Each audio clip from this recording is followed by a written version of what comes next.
estimados auditores, los saluda como siempre para esta entrevista Alejandro de la Carrera en este día ya que va terminando para quienes han viajado fuera de Santiago, pero lo importante es que igual nos están escuchando, sabemos, en distintas regiones del país y como siempre les agradecemos. Nuestro invitado de hoy es don Claudio Pérez, abogado, analista político, director ejecutivo del Centro de Estudios del Desarrollo y profesor, además de Derecho Constitucional, coautor del texto Partidos Políticos en Chile, propuesta para su fortalecimiento.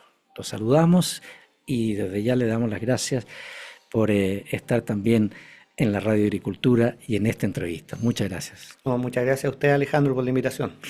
Gracias.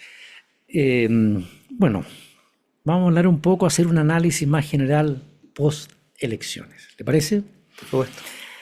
¿Cuál es la evaluación general de los resultados de esta reciente elección municipal y también de regionales en el país? Bueno, yo creo que hay varias cosas que son bien destacables. Yo diría lo primero es que volvimos a una elección de estas características con voto obligatorio.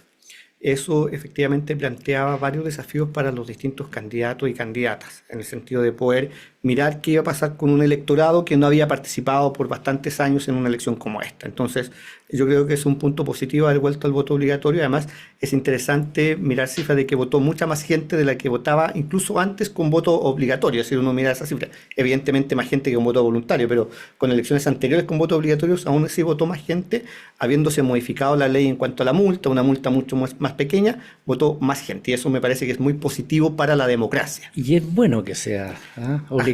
Así, es muy bueno, dice relación también con una forma de concebir la democracia, donde el ciudadano tiene derechos, pero también tiene deberes. Y uno de esos es precisamente poder participar del proceso democrático.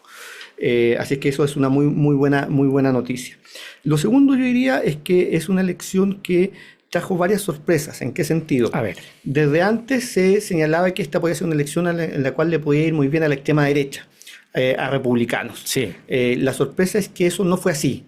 No le fue tan bien como se esperaba. Evidentemente tuvieron un mejor resultado que en procesos eleccionarios anteriores, pero en los cuales no habían participado además, pero tuvieron un buen resultado, pero no tan bien como se esperaba. Y de eso da cuenta las propias declaraciones también después de las elecciones del mundo republicano. Eso es una buena noticia para el mundo más bien de la centro-derecha, para el mundo Chile Vamos, que había estado en desmedro respecto a los resultados electorales. Aquí hay una competencia bien importante en el mundo de las derechas. Sí. Entonces, para Chile Vamos, esto fue una buena noticia. No le fue tan bien a republicanos, que le estaba quitando un nicho electoral bien importante. Ahora, perdón que lo interrumpa, ¿y qué le pasó a los republicanos? En cierta medida, yo creo que se empieza a desgastar un discurso. Republicanos construyó un discurso bien importante desde la crítica hacia la izquierda, desde la crítica en el marco del proceso constitucional. Construye un discurso también tomando ejes bien importantes como son la seguridad pública y la migración, pero esos discursos en cierta medida se empiezan a desgastar, empiezan a ser reiterativos y la ciudadanía en cierta medida empieza a buscar más que la crítica, empieza a buscar de qué forma se empieza a abordar más en el largo plazo y desde la solución a esos problemas. Yeah. Y para eso a mí me parece que los partidos tradicionales empiezan también a hacerse cargo de estos temas, para algunos más recientes. ¿En qué sentido? Por ejemplo, para la izquierda los temas de seguridad pública no eran un tema tradicional, pero la izquierda tiene la capacidad y la centroizquierda de ir tomando esos temas nuevamente, ir generando propuestas y abordándolos. Entonces, pasamos de un momento en que Republicanos parecía ser el único partido que se estaba preocupando de esos temas, al pasar el tiempo donde los distintos partidos, tanto de centro derecha como centro izquierda, empiezan a tomar esas banderas también, esos temas. Y la ciudadanía empieza a mirar otros discursos sobre la misma materia. Entonces se empieza a producir un desgaste en el discurso y también en cierta medida un desgaste del liderazgo. El líder de republicano hoy día es José Antonio Kast, sí, que ya lleva varias elecciones en el cuerpo. Entonces eso empieza a producir un desgaste también del liderazgo, porque no hay una capacidad muy importante de ir produciendo más liderazgos en el mundo republicano. Si uno habla republicano, identifica 2 o 3 nombres, siendo uno de ellos el de José Antonio Kast, entonces no ha tenido la capacidad de generar más liderazgos en ese sentido. Hicieron un despliegue importante en materia territorial, pero de nuevo no les fue tan bien en los resultados como ellos mismos vaticinaban y como también lo decían varias encuestas que iban a hacer una cosa bien interesante en esta ocasión. No fue eso, y a mí me parece que eso es una buena noticia para el mundo de la centroizquierda y para el mundo de la centroderecha. ¿Y será que les falta a lo mejor figuras más conocidas? Tienen algunas, ¿no? Pero a lo mejor estamos pensando no solo en Santiago, ¿cierto? Sino que en distintas regiones del país, que también puede haber incluido, o sea, pasado algo así o no. Sí, a ver, les falta más liderazgo, es un partido reciente, es un partido nuevo, entonces le falta construir tanto relato como liderazgos distintos a los que se ven a nivel nacional. También ellos hicieron una apuesta bien interesante en materia de concejales, esa fue la apuesta que hizo Republicanos en potenciar el espacio de concejales. Obtuvieron un resultado interesante, no tan bien como esperaban, pero eso les impidió tener mayor visibilidad en cuanto a alcaldes, y por lo mismo eso también les repercutió en las candidaturas a gobernadores regionales. Entonces la apuesta que hicieron ellos fue una apuesta que la focalizaron a nivel de concejales y no les fue tan bien para eso, y eso impidió que les fuera mejor en cuanto a alcaldes sobre todo. Alcaldes. Ahora, en cuanto a la derecha, ya vamos a pasar a los partidos, yo no le digo de izquierda, pero en fin. Vamos primero a Renovación Nacional, la UDI y Evópoli. Renovación Nacional parece que la anduvo ganando ahí entre los tres, ¿no? Así es, obtuvo un muy buen resultado en esta elección, tanto en consejeros regionales como en concejales, también en alcaldes, pero lo interesante es que ese mundo, ese espacio de la centro-derecha que uno puede ubicar entre Evópolis y Renovación Nacional, es un espacio político que empieza a tener mayor relevancia en el espectro político. De nuevo, la votación que Republicanos les había empezado a quitar en algún momento empieza a volver hacia el espacio político de la centro-derecha. Y eso a mí me parece bien interesante porque van aflorando un discurso. Además, se trata de partidos que son mucho más dialogantes, partidos con los cuales se puede ir construyendo determinado espacio de acuerdo, y de nuevo empiezan a mirar este espacio de centro político de que tanto se ha hablado, la necesidad de generar esos espacios. La centro derecha la va empezando a tomar y tomando relevancia en ese espacio político. Es decir, hay factores que influenciaron más esta vez en el desempeño de los partidos políticos, ¿o no? Así es, distintos factores. Por un lado, como decíamos, al comienzo, sí. Por un lado, Republicanos empieza a perder discurso, empieza a perder presencia, empieza a bajar sus liderazgos, por un lado, y los temas más irrelevantes para la agenda pública, como son los temas de seguridad pública, son temas que los partidos empiezan a hacerse cargo, empiezan a tomar esos temas en la agenda hoy día, y la ciudadanía ya no ve solamente a un sector preocupado de esos temas, sino que empieza a ver un espectro mucho más amplio de esto. Y además hay que cruzarlo con otro tema. Esto era una elección territorial, donde los liderazgos territoriales tenían una importancia muy relevante, concejales, consejeros regionales, alcaldes, gobernadores regionales. Entonces esto se cruza mucho con problemáticas territoriales también. No solamente uno puede ver grandes coaliciones o partidos políticos con presencia nacional, pero hay un factor muy relevante de dinámicas territoriales que se ocurre precisamente en estas elecciones, donde cada comuna, cada región en sí misma tiene dinámicas distintas, y de eso da cuenta el resultado también, por cierto. Sí. Ahora, el presidente Boric dijo que los pronósticos catastrofistas no se cumplieron, que los resultados de las elecciones tienen de dulce y a gras para todos los sectores. ¿Concuerda con esa mirada? Pero primero quiero volver atrás. La izquierda, los partidos, bueno, o no la izquierda, sino que la democracia cristiana, ¿cierto? Los que están todos juntos en este minuto. Claro, uno podría decir el espacio político de la centroizquierda. Sí. Es un espacio político que bajó electoralmente, pero no le fue tan mal como se pensaba que iba a ir. Ya. Entonces, efectivamente, esta expectativa catastrofista para lo que uno puede determinar la centroizquierda o el oficialismo no se produjo. Ahora, hubo una baja importante. El Partido Comunista perdió Santiago, que era un municipio emblemático, perdió varios municipios, la democracia cristiana también ocurrió lo mismo. El oficialismo en sí bajó su representación electoral, pero no de forma tan dramática como se pensaba podía ser. Pero eso ¿es porque son gobierno o no? Hay muchos factores. Hay muchos Ya, factores. a ver. Uno, es muy distinto plantear una candidatura desde siendo oficialista, porque eso permite empalmar determinadas candidaturas con liderazgos nacionales. Ya. Entonces es evidente que eso permite cierta figuración, la ciudadanía también se marca en un eje político entre oposición y oficialismo. Entonces, plantear candidaturas siendo o representando el mundo oficialista también contribuye en algunos aspectos en materia electoral. Y de nuevo, como los temas de los extremos en cierta medida les empieza a ir mal, en desmedro de la centro izquierda y la centro derecha, eso en cierta medida hay un espacio político que en ningún caso, o electores que en ningún caso se mueven. eh, Hay electores, para decirlo en estos términos, que se pueden mover entre la izquierda y la centro izquierda. A lo mismo por el otro lado, hay electores que se pueden mover entre la derecha y la centro derecha, pero no cruzan vereda. Entonces, efectivamente, esos tienen un elemento importante y, de nuevo, el factor voto obligatorio juega un rol importante, porque hay un tema cultural de por medio respecto de la ciudadanía. Entonces, todo ese electorado que no votaba en elecciones anteriores, se produce una distribución bien interesante respecto a los bloques políticos con los cuales finalmente se empiezan a alinear. Lo que es algo bueno para el país, ¿cierto? Porque la elección es una elección y ahí uno puede decir, bueno, yo quiero esto otro, y si les va bien, bien, si no... Claro, y lo positivo es que el resultado electoral da cuenta de que los extremos pierden relevancia y, de nuevo, la centroizquierda y la centroderecha no les va, en el caso de la centroderecha obtiene mejor electorado, un mejor desempeño electoral, la centroizquierda baja, pero no baja considerablemente, y eso una buena señal de que en cierta medida la ciudadanía empieza a elegir candidaturas que se pueden ir aproximando a la posibilidad de generar ciertos acuerdos electorales.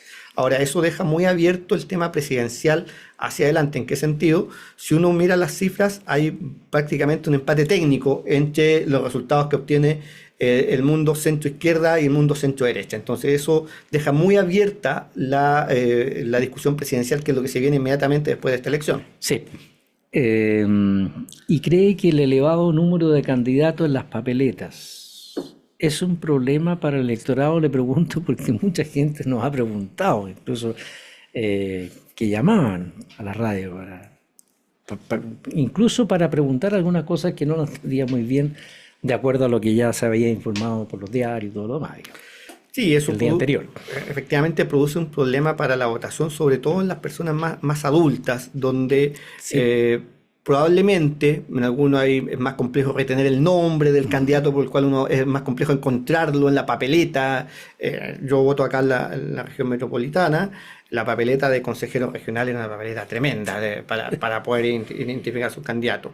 Yo creo que eso produce un problema propiamente tal en la elección. Ahora, yo creo que eso fue muy bueno que tuviéramos la elección en 2 días. Sí. Eso fue, la verdad, no me quiero imaginar el escenario en que habríamos estado si esto hubiera sido en un solo día. Habría sido probablemente una elección muy, muy compleja. Que haya sido en 2 días fue una decisión muy buena. Creo que el CERVEL lo hizo muy bien en el desempeño, como lo ha hecho siempre en las elecciones que hayan sido en 2 días. Produce un problema, como te digo, para el proceso propio de la votación, también para la identificación de los candidatos. Ahora yo creo que el tema de fondo tiene que ver con el excesivo número de candidatos en estos procesos eleccionales, sobre todo en elecciones de concejales y consejeros regionales.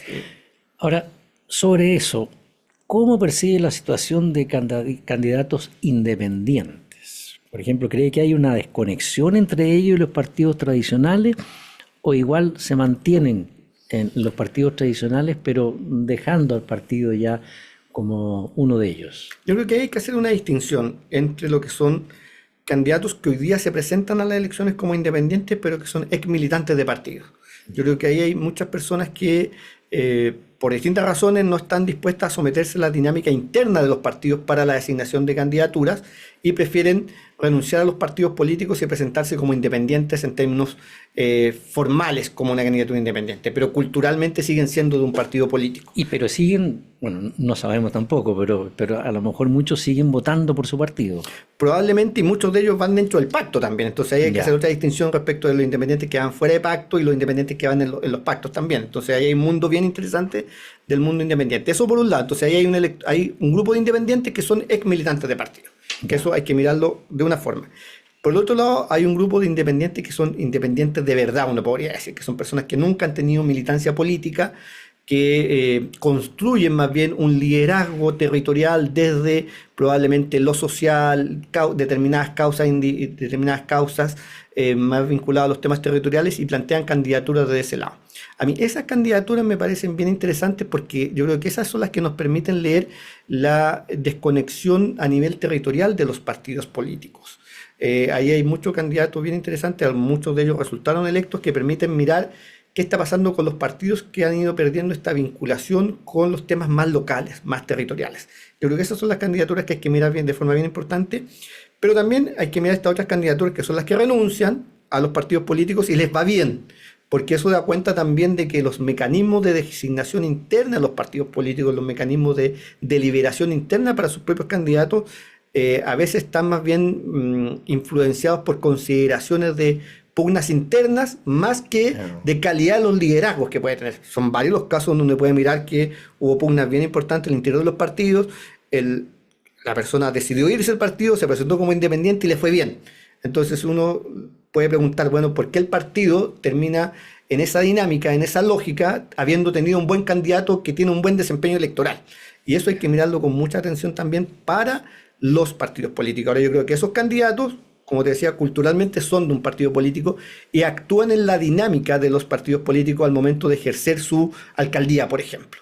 Probablemente van a solicitar la colaboración a los partidos políticos de los cuales ellos vienen, del eje político en el cual ellos se mueven, entonces van a hacer una administración más bien desde una lógica de partido político, a diferencia de lo que puede hacer alguien que viene originalmente del mundo independiente. Estimados auditores, esta vez en la entrevista nos acompaña Claudio Pérez, abogado, analista político, director ejecutivo del Centro de Estudios del Desarrollo y profesor de Derecho Constitucional. Además, coautor del texto Partidos Políticos en Chile, propuesta para su fortalecimiento. Mantengas la sintonía de la Radio Agricultura porque vamos a hacer una breve pausa y ya regresamos. Espérenos.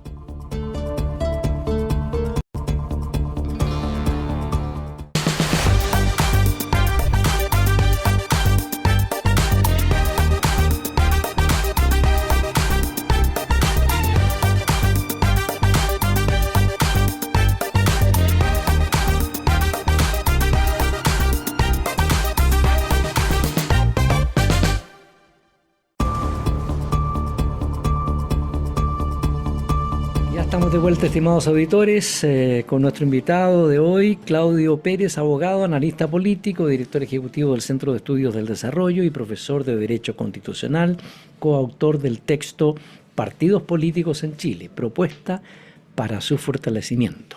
Se los recomiendo. Abogado, en su opinión, ¿qué tan grave es el problema de la desinformación en este contexto electoral actual?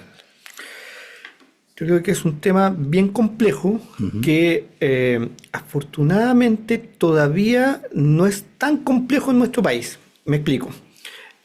Hoy día el surgimiento de muchas nuevas tecnologías y la más reciente, la inteligencia artificial, permite generar en cierta medida bolsones de desinformación, que se transmitan mensajes con noticias falsas, que se transmite información que no es tan completa y que puede inducir la toma de decisión de una persona.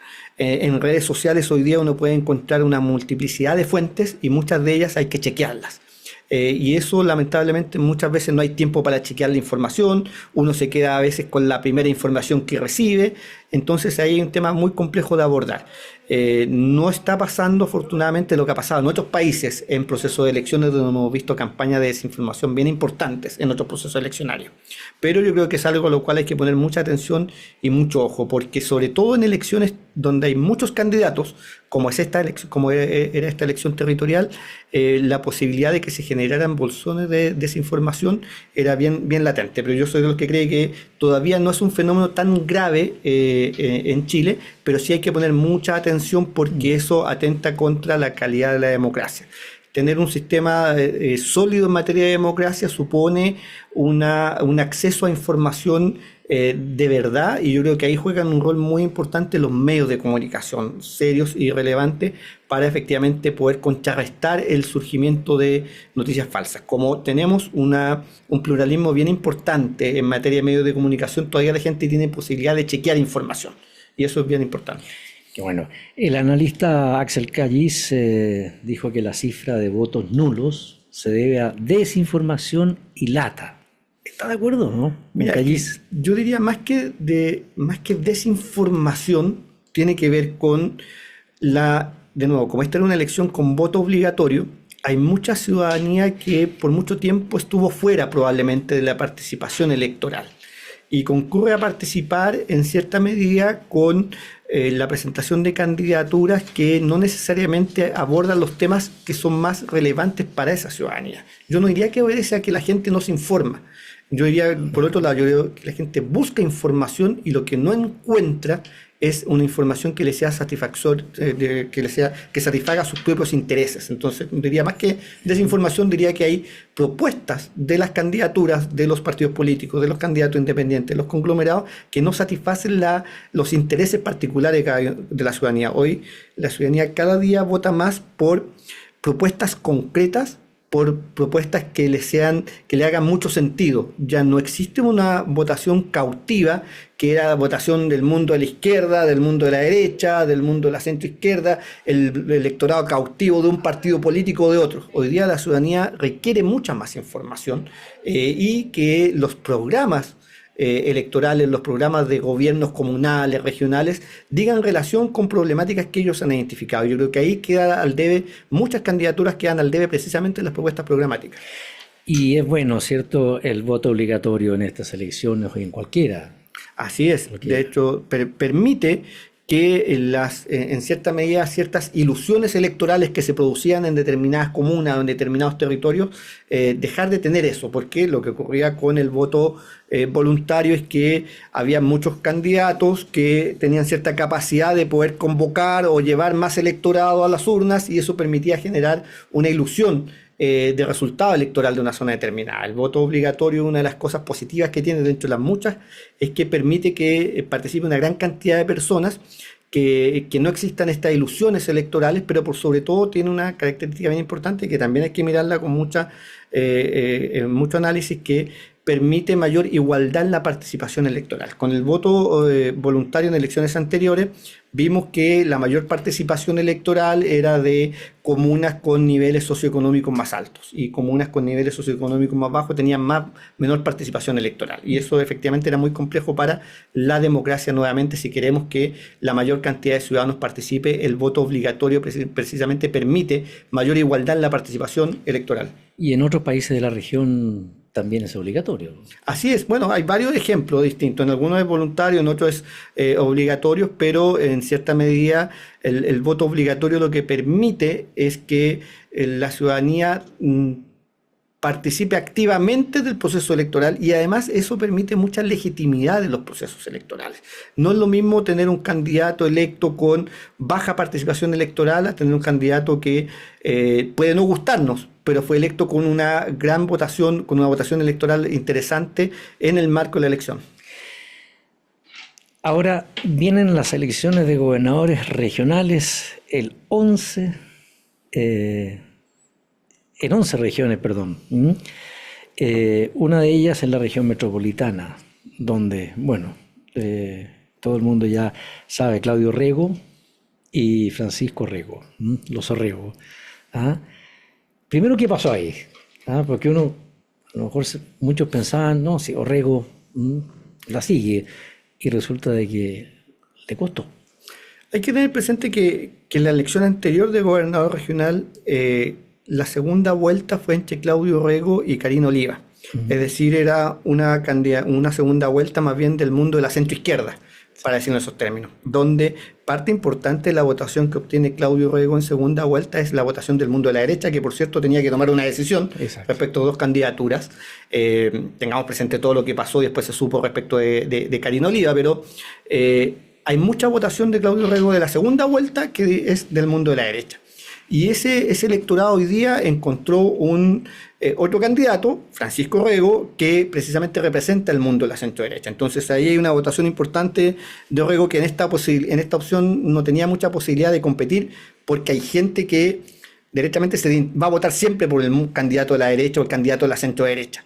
salvo que no tenga opción en ese margen, que fue lo que pasó en la elección anterior de la segunda vuelta entre Karina Oliva y Claudio Rego. Entonces, por un lado yo diría eso, hay un electorado importante que votó por Rego la vez pasada, que esta vez tenía un candidato que lo representaba. Eso por un lado.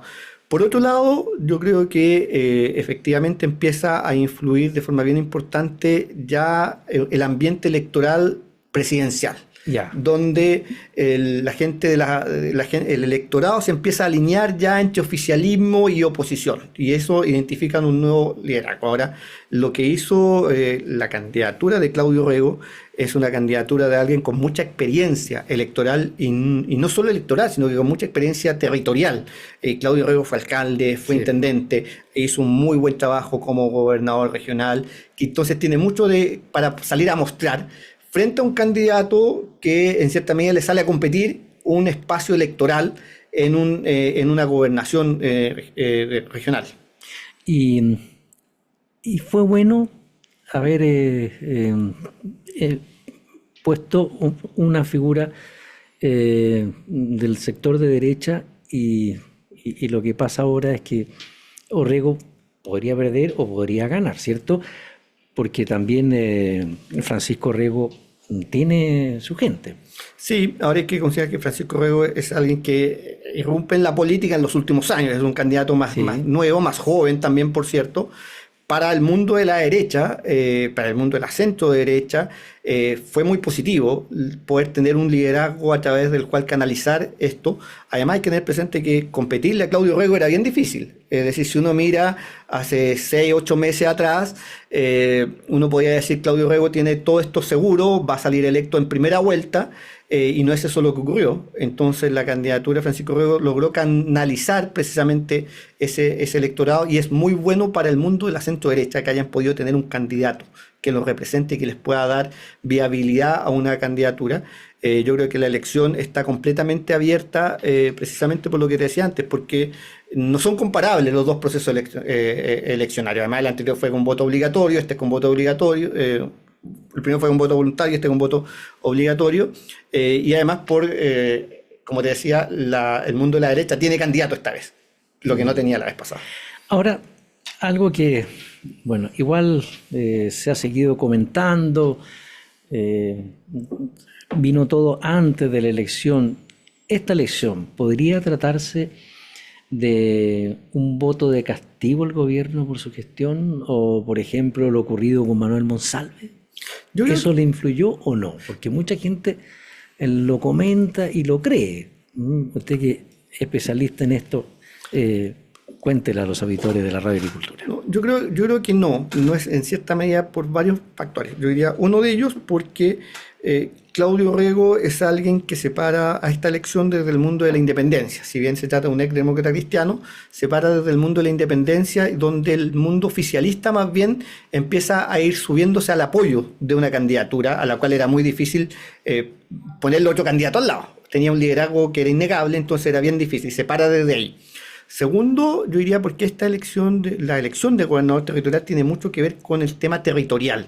Yo diría que eso obedece a dinámicas muy distintas. Obedece más bien al trabajo que se hace propiamente en las distintas comunas, en las distintas provincias, y el factor no es mirar si esto es oficialismo o no. Yo diría eso como segundo tema.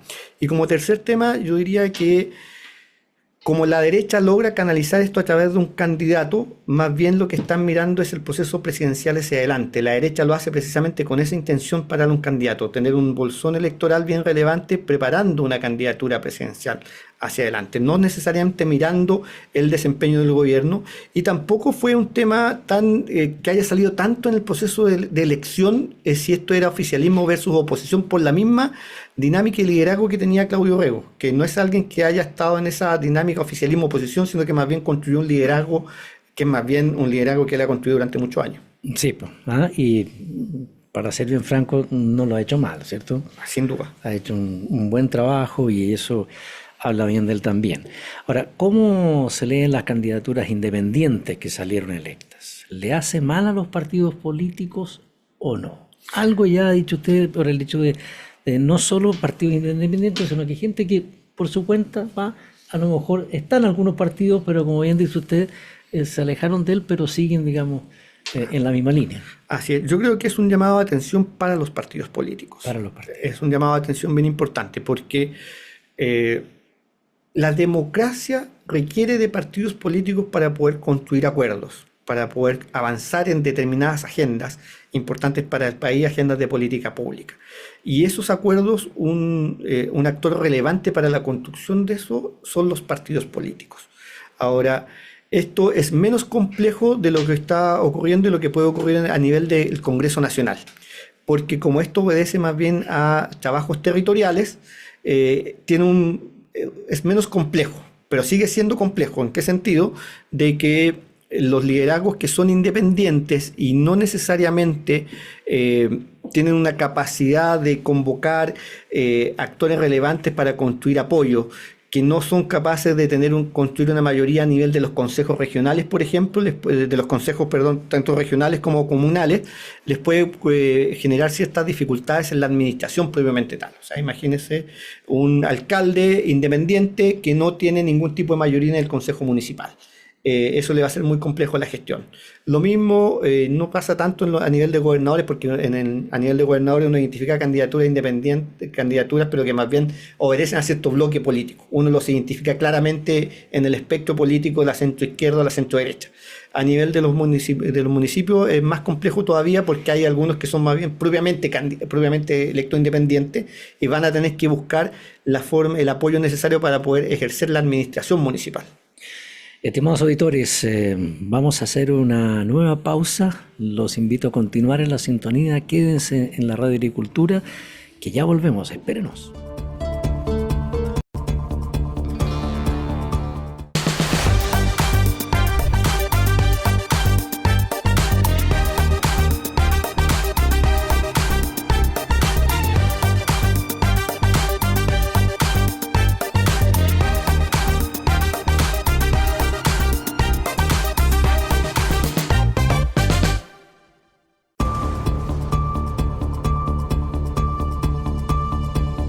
De vuelta, estimados auditores, les reitero que nos acompaña don Claudio Pérez, abogado, analista político, director ejecutivo del Centro de Estudio del Desarrollo y profesor de Derecho Constitucional, coautor del texto Partidos Políticos en Chile, propuesta para su fortalecimiento, junto a Camila Rivas, a quien la saludamos también desde estos micrófonos, abogado.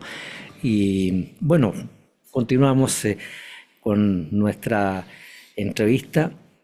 ¿Le sorprendieron los resultados de Santiago con Mario Desbordes y Iracy Hasler? ¿Era esperable? Era esperable. Habían varias encuestas que ya anunciaban precisamente un resultado de estas características.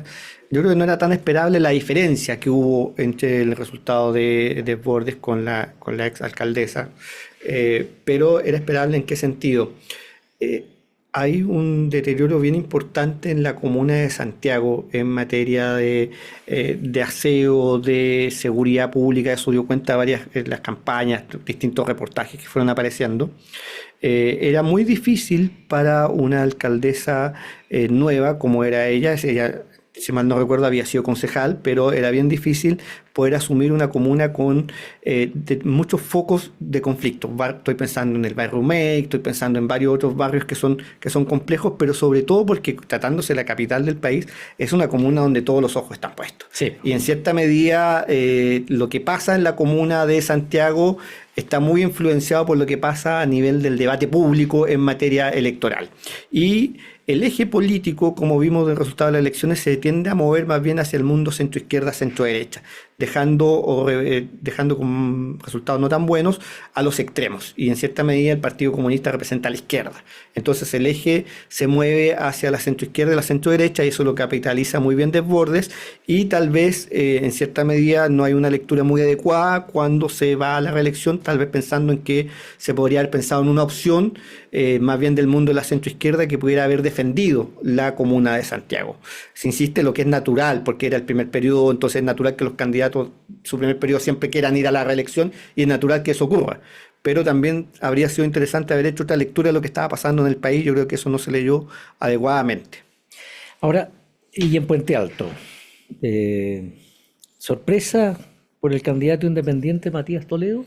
A ver, En el plazo, bueno, estaba Carla Rubilar y otros más.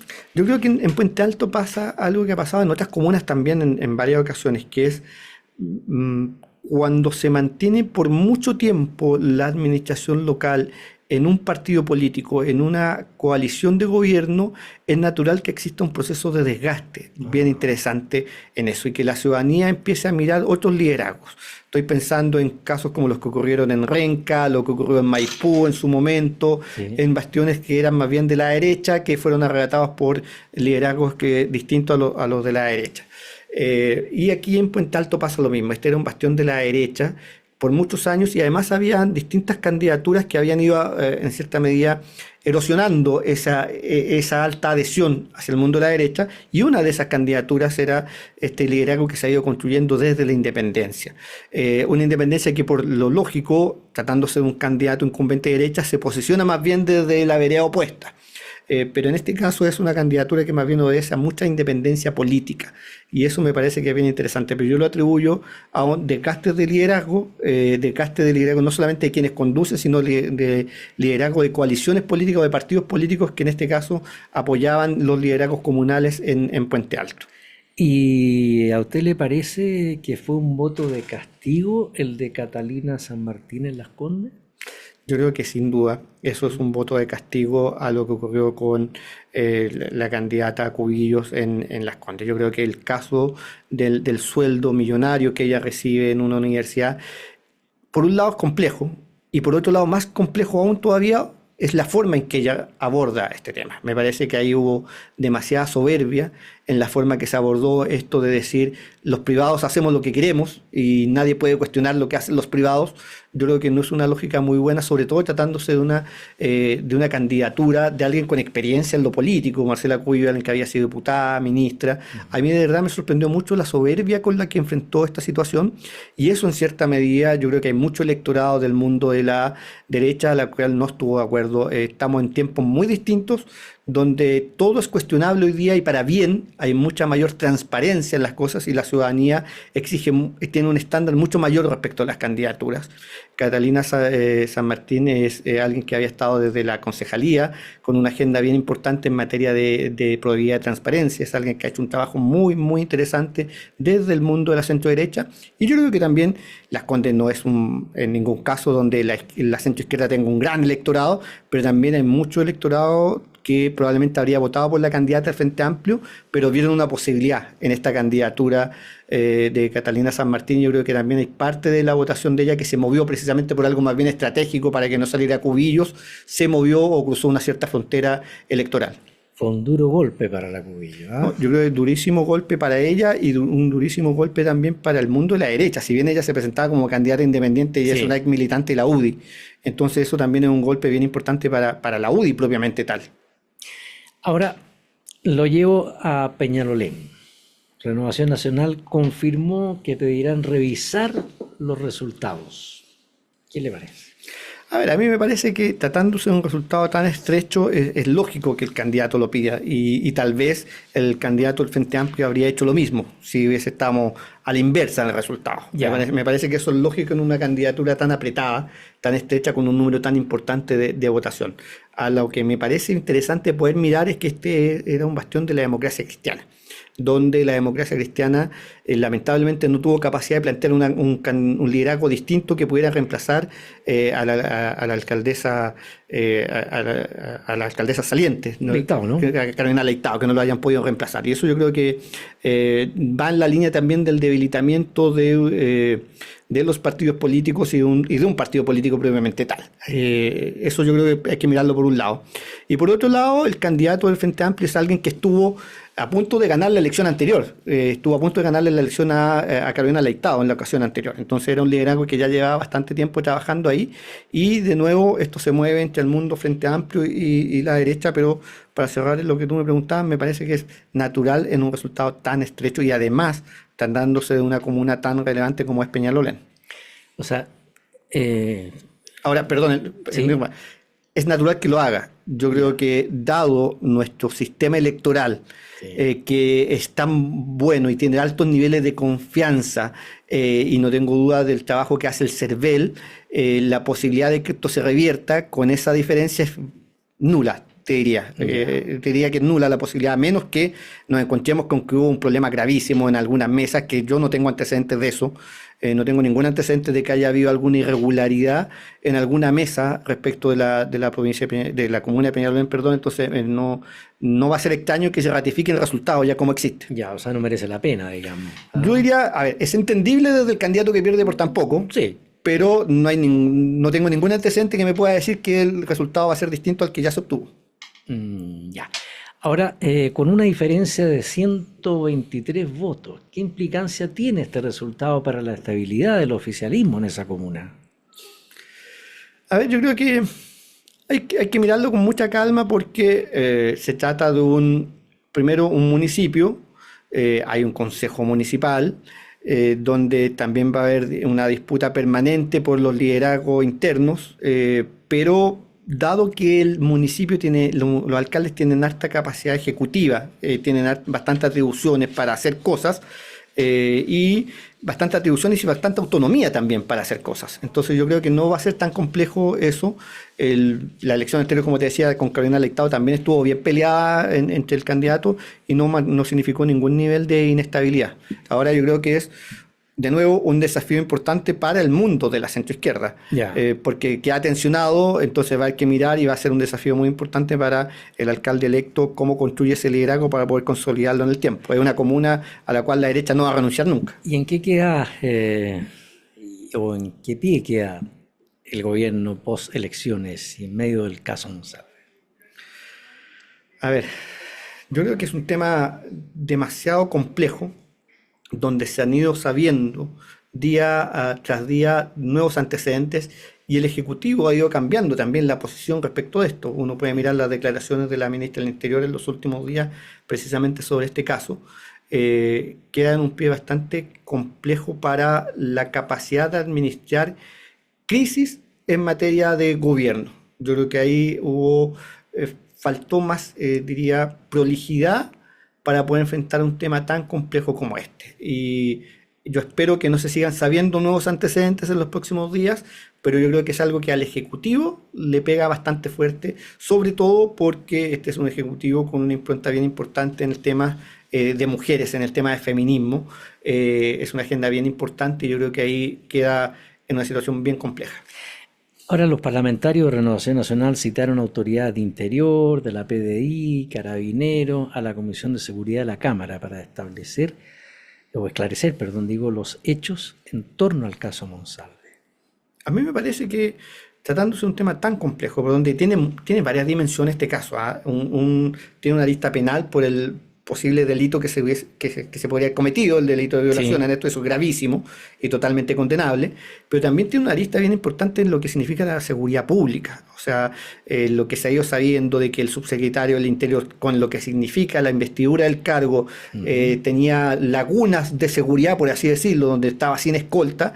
A mí me parece que es un hecho bien complejo para la seguridad pública del país y lo que eso significa. Entonces, yo creo que todo lo que tenga que aclararse, todo lo que tenga que investigarse, le hace bien precisamente para poder aclarar y establecer responsabilidades sobre un tema tan complejo como esto. Yo no tendría temor a que esto. Ahora, lo que resultaría muy complejo es que después esto se torne en un ánimo más bien con aristas muy electorales para comenzar a sacar rédito político. Me parece que la seguridad del país merece altura de mira por parte de lo que se haga y sobre todo por parte del Congreso Nacional. Hizo bien la PDI, ¿cierto?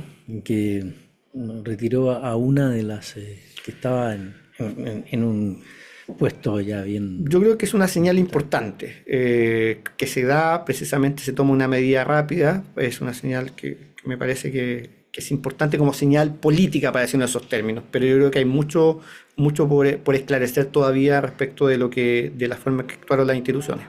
Ahora, ¿cómo estamos en general con los países de la región en materia de elecciones? A ver, nosotros en materia electoral contamos con un servicio electoral, con un sistema electoral que goza de mucho prestigio a nivel comparado. Yo creo que es un lujo el que tenemos hoy día de nuestro servicio electoral. No ocurre lamentablemente lo mismo en otros países de Latinoamérica. Yo diría eso por un lado. Por otro lado, estamos viviendo una tensión bien importante que también ocurre en Latinoamérica, donde tenemos mucha cambio de coalición gobernante. En la mayoría de las elecciones presidenciales, por ejemplo, que han ocurrido en Latinoamérica, gana la oposición. Entonces, esta dinámica de que el oficialismo podía estar 2 o 3 gobiernos consecutivos es algo que ya no se está dando en Latinoamérica, y eso hay que poner mucho ojo porque eso genera mucha inestabilidad en cuanto a las administraciones. Finalmente tenemos gobiernos de un periodo presidencial y eso impide poder instalar una agenda de largo plazo, impide poder abordar distintos temas en largo plazo. Entonces estamos en una dinámica de oposición-oficialismo que yo creo que es muy compleja. Ahora, está pasando en Latinoamérica, también nos ha pasado a nosotros, es la última elección, estamos viviendo la misma dinámica. En cierta medida hay un resurgimiento de la extrema derecha, que ha ido teniendo resultados bien interesantes, bien importantes, que uno tiene que mirar con mucha cautela porque yo creo que ahí empieza en cierta medida, en ocasiones, un discurso más bien de populismo, que ojo, también puede ser de la extrema izquierda. El populismo es negativo, tanto venga desde la izquierda como venga de la derecha. En realidad es negativo venga de donde venga el populismo, pero se ha ido consolidando en cierta medida una extrema derecha con un tinte más bien populista, y yo creo que eso es bien complejo para la democracia. Ahora, ¿cómo hacerlo, por ejemplo, con respecto a los futuros candidatos que ya los dan por hecho? Evelyn Matei y otros más. A ver, yo creo que Evelyn Matei ya es candidata. Es candidata. Y así lo ha señalado, se sabe. Yo creo que ella tiene un desafío bien importante, por un lado, de poder mantener ese liderazgo. Y yo creo que el resultado electoral del fin de semana pasado, en cierta medida, le favorece mucho para poder consolidar y consolidando ese liderazgo. Kast, que también lo ha dicho, que ya es candidato también, lo ha señalado. Dijo que lo decía solo. Así es, lo dijo en la conferencia de prensa, dijo.